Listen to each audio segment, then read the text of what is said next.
డబ్బు ఏమో అడిగారా? ఇగో నేను నాకు తెలియదు. అసెంబ్లీలో మాట్లాడితే మా మా ఫ్రెండ్స్ అందరూ నాకు ఫోన్లు చేసి ఏంటి అంత హీనంగా మాట్లాడుతున్నాడు, ఏంటి అంత హీనంగా మాట్లాడుతున్నాడు అని చెప్పి అడిగితే నేనేం సమాధానం చెప్పలేకపోయాను.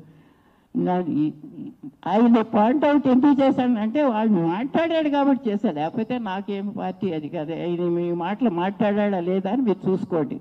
గోపీనాథ్ తల్లిగా నేను అడగవలసిన బాధ్యత. ఆయన అంత చచ్చిపోయిన తర్వాత అంత హీనపరచవలసిన గోపీనాథ్ అంటే చాలా వరకు తెలుసు. వాడు ఎంత దర్జాగా ఉంటాడో ఏముంటాడో అందరికీ తెలుసు. అంత దీంట్లో ఎంత హీనపరచవలసిన మాట ఎందుకు చేశారు?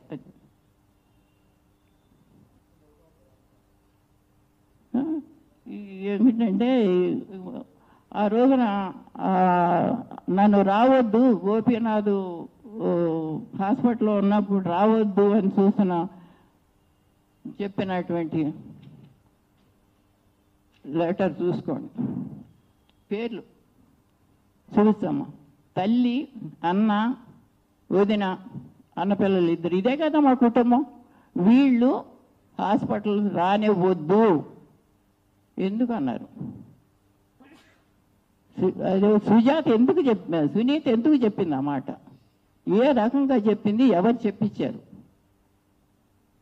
లెటరు చెప్పటం కాదు, లెటరు చెప్పటం అయిపోయింది. చెప్పటం 20 ఏళ్ళ నుంచి చెప్తాను ఉంది. ఈ లెటర్ ఎందుకు? నా కొడుకు నాతో బాగానే ఉండేవాడు. అతని సొంత విషయాలు నేనేం కల్పించుకునేదాన్ని కాదు. వెళ్ళేదని నా కొడుకుని చూసుకునేదని వచ్చేసేదాన్ని. మా ఇద్దరికి బాగానే ఉండేది. ఇవన్నీ రోడ్డెక్కి నానా చండాలంగా ఉంటే ఈ విషయాలు ఏంటంటే ఈ అమ్మాయి కూడా బాధపడుతుంది కాబట్టి ప్రెస్ మీట్ పెట్టాము. ఈ మాటలన్నీ కూడా విన్న మాట నాకు చాలా బాధ అనిపించింది. కాళ్ళు పట్టుకుంటూ ఇచ్చేవాడు కదా సీటు. కేసీఆర్ కాళ్ళు పట్టుకుని తెచ్చుకోవాల్సిన అవసరం ఎందుకు? ఎమ్మెల్యే పదవికి ఎవరైనా పట్టుకుంటారేమో కావాల్సిన వాళ్ళు. గోపీనాథ్ ఎప్పుడు కాళ్ళు పట్టుకుని తెచ్చుకోవాలా? వాడు పోరాడి తెచ్చుకున్నాడు. వాడి జీవితం 43 సంవత్సరాలు రాజకీయ జీవితం. 20 సంవత్సరాల నుంచి 63 సంవత్సరాలకు వాడు రాజకీయ జీవితం. రెండోది లేకుండా అసలు ఏం చెప్పాలో కూడా నాకు తెలియట్లేదు. తప్పు ఒప్పులు చెప్తే అనుకోవద్దు. కాకపోతే జీవితం మాత్రం ఇది. పెళ్ళి ఇది ఇవన్నీ అట్లు ఏ ఫోటోలు చూపించి పెళ్లి చేశారటం, ఏదో చూపించేదటం లేదు. డివోర్స్ అవ్వలేదు. ఇది ఆ సర్టిఫికెట్స్ ఏమైంది? డిస్మిస్ కూడా ఇప్పుడు 2000 ఎంతమ్మా డిస్మిస్ అయిన టైము? 2002లో డిస్మిస్ అయ్యి. ఏం డిస్మిస్ అయ్యింది? గోపీనాథే వేశాడు డివోర్స్కి, మళ్ళీ వెళ్ళలేదు. 2-3 సార్లు అదే దాంట్లో ఉంది డిస్మిస్ అయిన పేపర్లో కూడాను. అతనే విత్డ్రా చేసుకున్నాడు. అతనే విత్డ్రా చేసుకుంటే డిస్మిస్ అయ్యి ఈవిడే భార్య అని చెప్పి డిక్లేర్. అప్పటి నుంచి ఇప్పటికీ ఈవిడే భార్యగా ఉంది, వీడే కొడుకుగా ఉన్నాడు. ఎంతమంది ఎన్ని రకాలు చేస్తే కూడా వీళ్ళే కాబట్టి నేను అండగా ఉండవలసి ఉంటున్నాను. ఎంత చెట్టు అంత కొడుకుపోయి ఇంత బాధలు ఉంటే కూడా ఈరోజు వీధిలోకి వచ్చి ఇంతమంది ముందు అది మరణమే ఒక ఇదిగా చేయవలసి ఉంటే,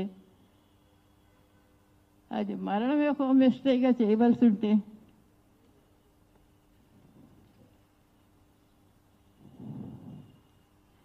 మీరందరూ ఆలోచించండి నాన్న. ఇంత అదిగా పెంచుకున్న వాడి మరణం ఒక మిస్టేక్గా చేసి ఇవ్వాలి నేను ఇక్కడ ఎక్కదలుచుకున్నాను అంటే అసలు నేను ఎట్లా ఉన్నానా పరిస్థితి అన్నది కూడా అర్థం చేసుకోండి. నేను వచ్చింది కేవలం దేని గురించే కాదు, ఈ బిడ్డలు ఇద్దరికీ న్యాయం జరగాలన్న ఉద్దేశంతో నేను వచ్చి పెట్టాను.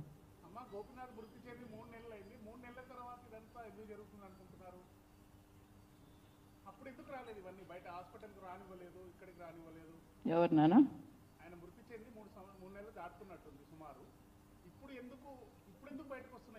నాకు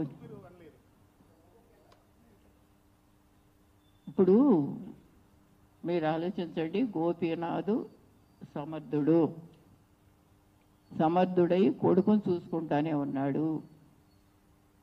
అప్పుడు బయటికి రావాలా? పోయిన తర్వాత కదా సడన్గా పోయాడు. గోపీనాథ్ సడన్గా పోయాడు.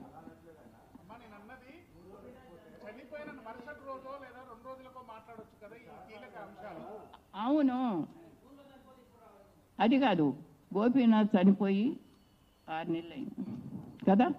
6 నెలలు అయితే ఈవిడ లీగల్ సర్టిఫికెట్ తీసుకుని నెక్స్ట్ మంత్ తీసుకున్న తర్వాత ఆగస్టు 11న మేము లీగల్ సర్టిఫికెట్ అగెనిస్ట్గా వేసాం. తెలిసిందమ్మా? వేసిన తర్వాత కాడి నుంచి మాకు జరుగుతూనే ఉంది. ఈ జరిగేది మొన్న వాళ్ళు ఏది కాంగ్రెస్ ఏదో చేస్తుంది, మా వెనకాల ఉంది అని రైతరం. ఇది ఎప్పటి నుంచే జరుగుతుందయ్యా? ఎవరినన్నా మీరు చెప్పండి. గోపీనాథ్ గారు పోయిన తర్వాత ఎప్పుడైతే లీగల్ సర్టిఫికెట్ ఉందో అప్పటి నుంచి మాత్రమే జరుగుతుంది. అంతవరకు ఇవన్నీ వదిలేసాం. ఎప్పుడైతే లీగల్ సర్టిఫికెట్ గోపీనాథ్ సునీత గోపీనాథ్ నా వాడే అని ఇచ్చిందో అప్పటి నుంచి జరుగుతుంది. వాళ్ళు కొత్తమే కాదే. ఎంఆర్ఓ ఆఫీస్కి వస్తున్నాము. మొన్న వచ్చినప్పుడు ఎంఆర్ఓ ఆఫీస్ దగ్గర నుంచి మొదలైంది.